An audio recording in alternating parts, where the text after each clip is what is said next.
बिल्लाहि मिनश्शैतानिर्रजीम बिस्मिल्लाहिर्रहमानिर्रहीम अल्लाहुम्मा सल्लि अला मुहम्मदिन व आलि मुहम्मद व अज्जिल फरजहुम। अस्सलामु अलैकुम व रहमतुल्लाह। क्या हाल हैं आप सब बच्चे? ठीक हैं? अल्लाह ताला आप सबको खुश रखे, सलामत रहें। आप अपने वालिदैन के लिए खुशियों का बाइस बने और अपने वालिदैन को तालीम का बेहतरीन तोहफ़ा अता करें और अपने वालिदैन के बाजू बने और उनके लिए आसानियाँ पैदा करें। पिछला लेक्चर सब ने सुना था जो हम देने आए थे। कोई याद है किस बारे में बात हुई थी? किस बारे में बात जी? बाचुलिज़म तो हुई थी, उसके बाद जी इन्फेक्शस कुराइज़ा और लंपी स्किन डिजीज़, ये सारे टॉपिक्स हो चुके हैं। तो आज हम जिस टॉपिक पे बात करने जा रहे हैं वो है ब्रुसिलोसिस। ये ब्रुसिलोसिस ऐसी बीमारी है जिसका एक नाम नहीं है। मैंने आपके सामने 4 नाम लिखे हैं। पहला नाम है ब्रुसिलोसिस, दूसरा नाम है अनडुलेंट फीवर, तीसरा नाम है माल्टा फीवर और चौथा नाम है बेसिलरी फीवर। ये बीमारी कैटल और बफलो में होती है। किस में होती है? तो इस बीमारी के जो होस्ट हैं ना, होस्ट यानी मेज़बान कौन है, वो हैं कैटल और बफलो। ठीक है, पता है ना कैटल बफलो किसे कहते हैं? गाय भैंस। तो अच्छा, ये बीमारी होती किस वजह से है? ये एक बैक्टीरिया की वजह से होती है जिसका नाम है ब्रुसेला। उसकी वजह से इसका नाम है ब्रुसिलोसिस। इसका नाम माल्टा फीवर क्यों है?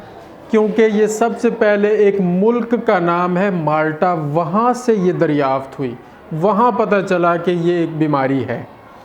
माल्टा एक मुल्क का नाम है, ठीक है। तो वहाँ से जब इस बैक्टीरिया का पता चला तो इसका नाम पड़ गया माल्टा फीवर। और बेसिलरी फीवर इसको क्यों कहते हैं?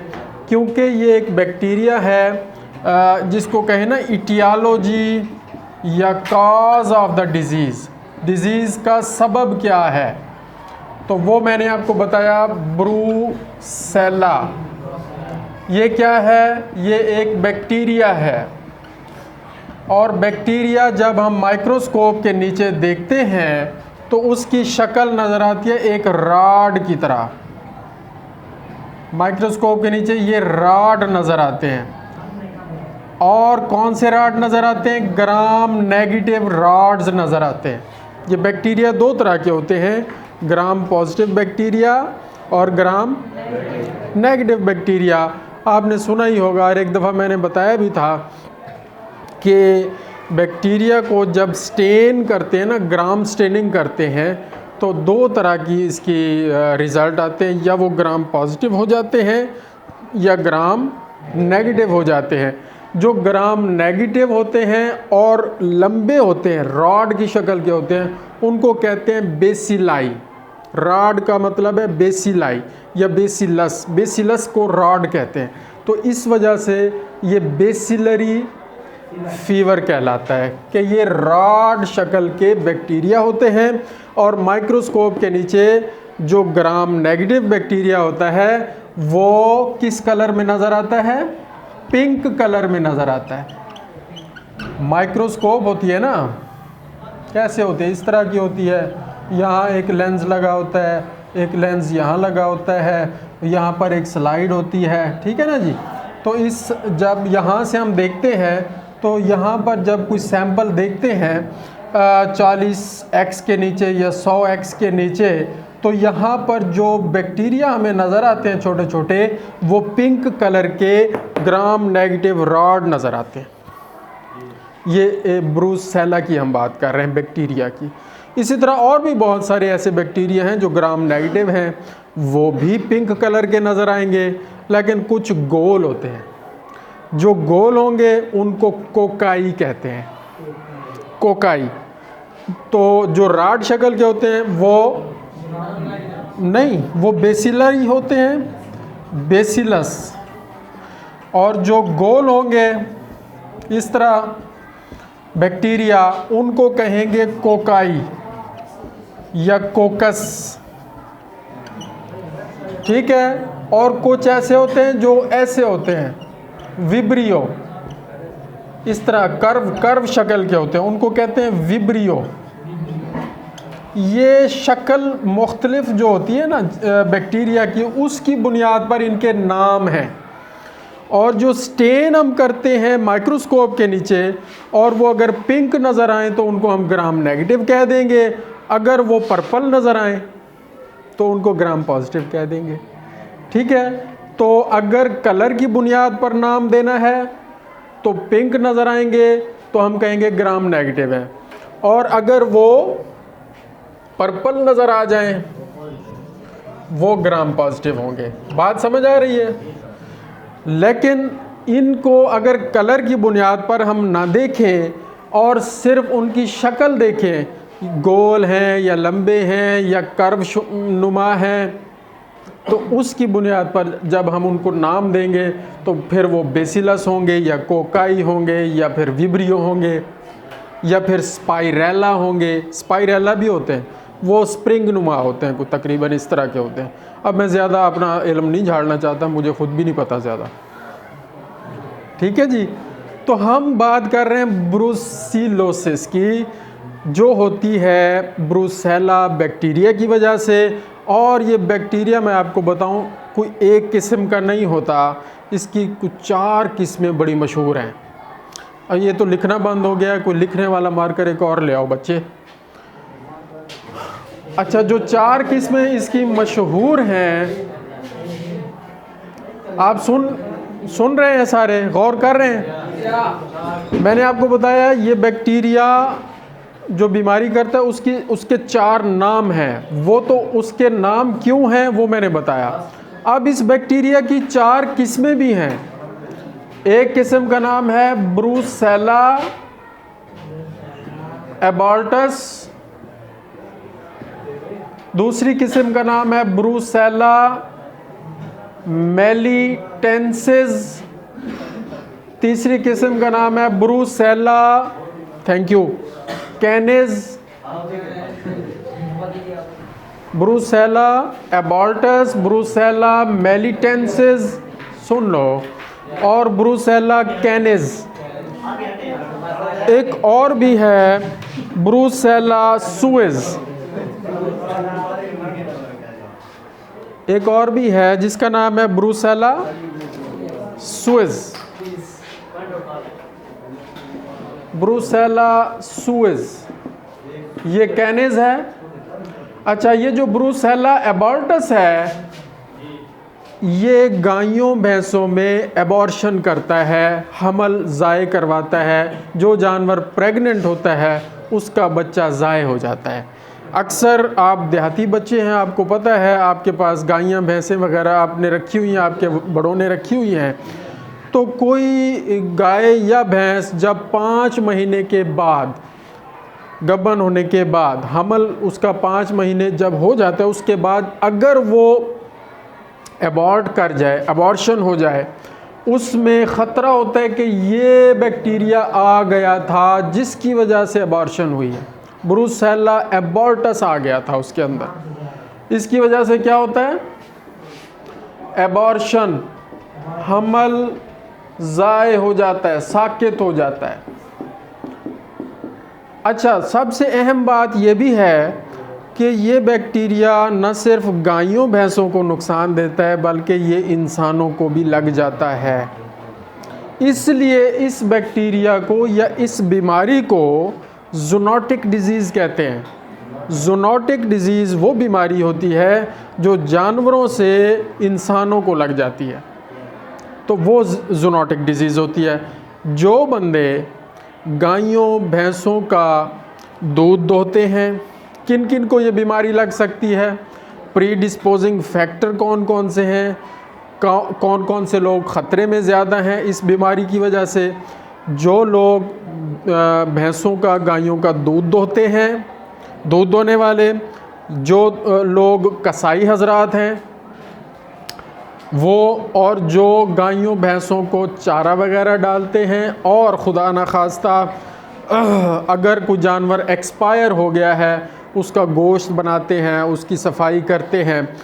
तो यानी गोश्त को हैंडल करने वाले लोग और दूध को हैंडल करने वाले लोग, उनको ज़्यादा ख़तरा है कि ये बैक्टीरिया अगर उस गाय भैंस में खुदा न खास्ता मौजूद है तो वो उस बंदे को भी लग सकता है जो उसका दूध दो रहा है या उसके गोश्त के साथ उसका कोई राबता हुआ है, कसाई है या कोई भी है। बात समझ रहे हैं? कोई मुश्किल तो नहीं है। तो ब्रूसेला एबॉर्टस ही सबसे बड़ी वजह है जानवरों के हमल को ज़ाय करने की, ख़ास तौर पर गायों में और भैंसों में। ठीक हो गया। ये जो ब्रूसेला मेलिटेंसिस है और ब्रूसेला कैनिस है और फिर ब्रूसेला सुएज है, ये कैनिस जो होता है ये डॉग्स में होता है, कुत्तों में ये ज़्यादा होता है, और कुत्तियों में होगा तो उनका हमल ज़ाय हो जाएगा। ठीक है ना जी। तो क्योंकि यार मैं तो एनिमल डॉक्टर हूँ ना, मैं तो उनकी बात करूँगा। तो ब्रूसेला सुएज ये क्या कहते हैं उनको, पिग्स में होता है। सुअर को क्या कहते हैं, पिग, जो भी है। तो ये पिग्स में होता है, ये डॉग्स में होता है। मेलिटेंसिस अब मेरे जहन में नहीं आ रहा, यकीन में होता है, ये भी होता है किसी में। और ये जो एबॉर्टस होता है ये कैटल बफलो में होता है ज़्यादातर, हो सकता है मेलिटेंसिस भी इनमें हो। तो और इनके ये जो बैक्टीरिया ये ज़्यादा ख़तरनाक साबित होता है इंसानों के लिए भी, कि इंसानों को भी लग जाता है, वो जो दूध दोहते हैं, वो जो गोश्त हैंडल करते हैं। ठीक है। अब हम बात करते हैं कि इस ब्रूसिलोसिस की वजह से, इसकी वजह से क्या साइन सिम्टम्स आती हैं, अलामात क्या आती हैं।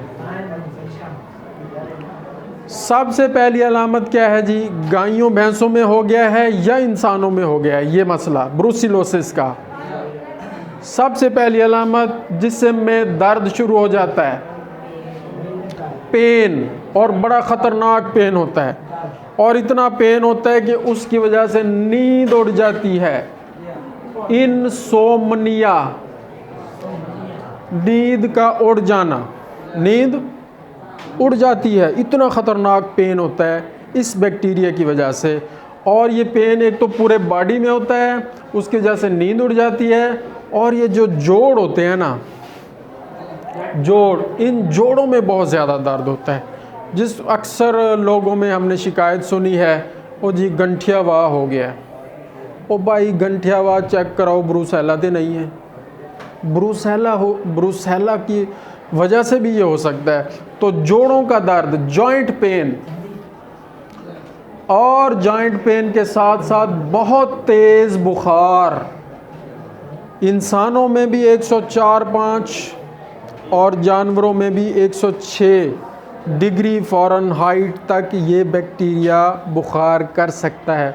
आपको समझ आ रही है? Very good. जिस बच्चे को समझ नहीं आ रही वो बताए, कोई मसला, मुश्किल बात मैं बड़ा आसान करके जी एक बार फिर समझाते हैं। वो ये है कि इस बीमारी की वजह से पेन होता है और नींद उड़ जाती है, जोड़ों का दर्द होता है, बुखार बहुत तेज़ होता है।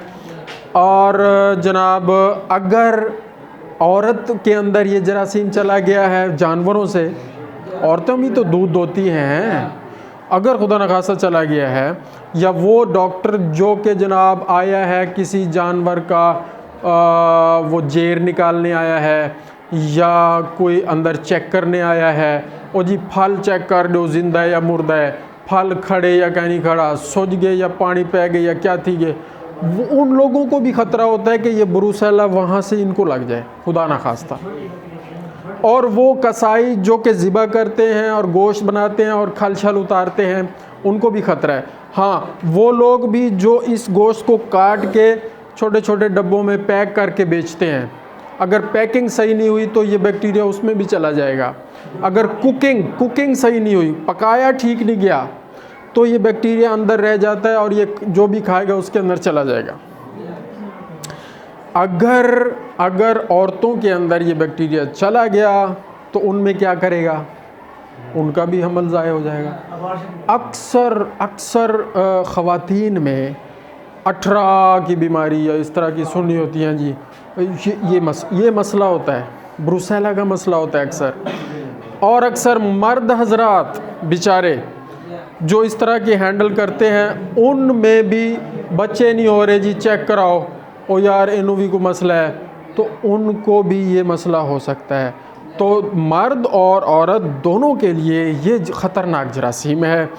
मर्द है तो उसको भी वो कर देता है, ख़त्म कर देता है, बच्चे के लायक नहीं रखता, और ख़वातीन में भी ये ख़तरनाक साबित होता है।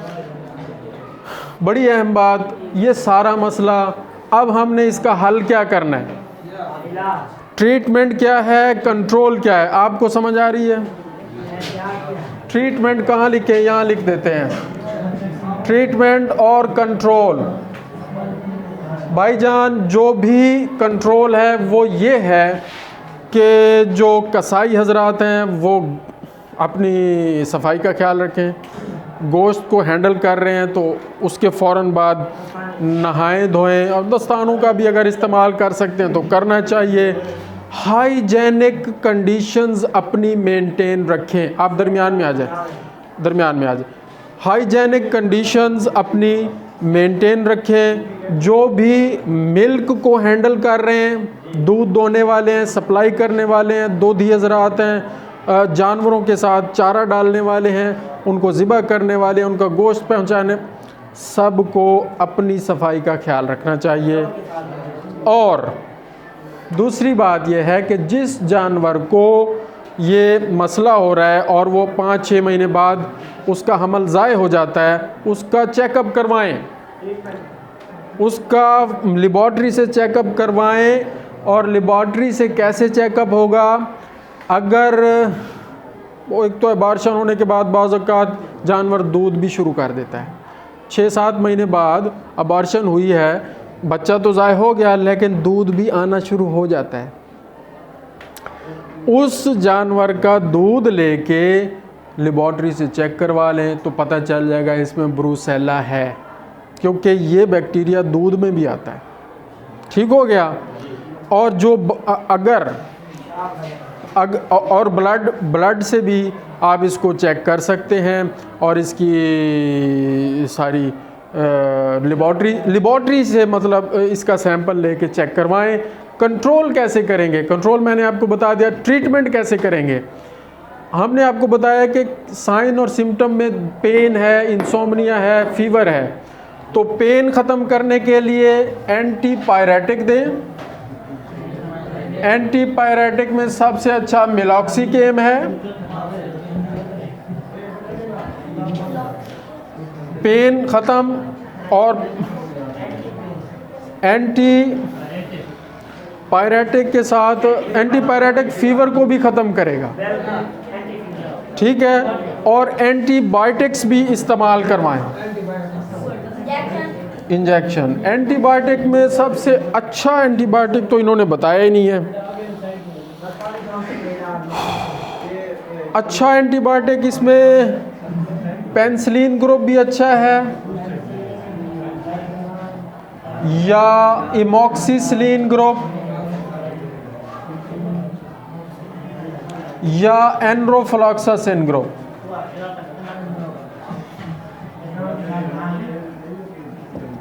ठीक है जी, इनमें से जो भी मिल जाए वो इस्तेमाल करवाएं, और सुबह शाम जानवर को लगवाएं। बंदे हैं तो उनको भी सुबह शाम लगेगा टीका, कम से कम 24 घंटे में एक दफ़ा तो ज़रूर है। और पेन किलर दवाई सुबह शाम खानी पड़ेगी, बंदों में भी इंसानों को भी, ठीक है जी। और सबसे बड़ी बात, पास्चराइजेशन ऑफ मिल्क ज़रूरी है। दूध जो आप पी रहे हैं, घरों में इस्तेमाल कर रहे हैं, आपको चाहिए कि वो दूध अच्छे तरीके से उबालें। एक उबाला आने के बाद उतार ना लें, कम से कम 3-4 उबाले आने चाहिए। फिर जाके इसके अंदर के जरासीम सही मरते हैं। ब्रूसेला होगा तो वो भी मर जाएगा, कोई और जरासीम होगा तो वो भी मर जाएगा। तो सही तरीके से दूध को पास्चराइज करें, इसको कहते हैं पास्चराइजेशन। कुकिंग मीट की अच्छे तरीके से करें, कच्चा भुना गोश्त नहीं खाना, अच्छे तरीके से कुक किया गया जो गोश्त है वो आपने इस्तेमाल करना है। जज़ाकल्लाहु खैरा। अल्लाहुम्मा सल्ली अला मुहम्मद व आले मुहम्मद व अज्जिल फ़रजहुम।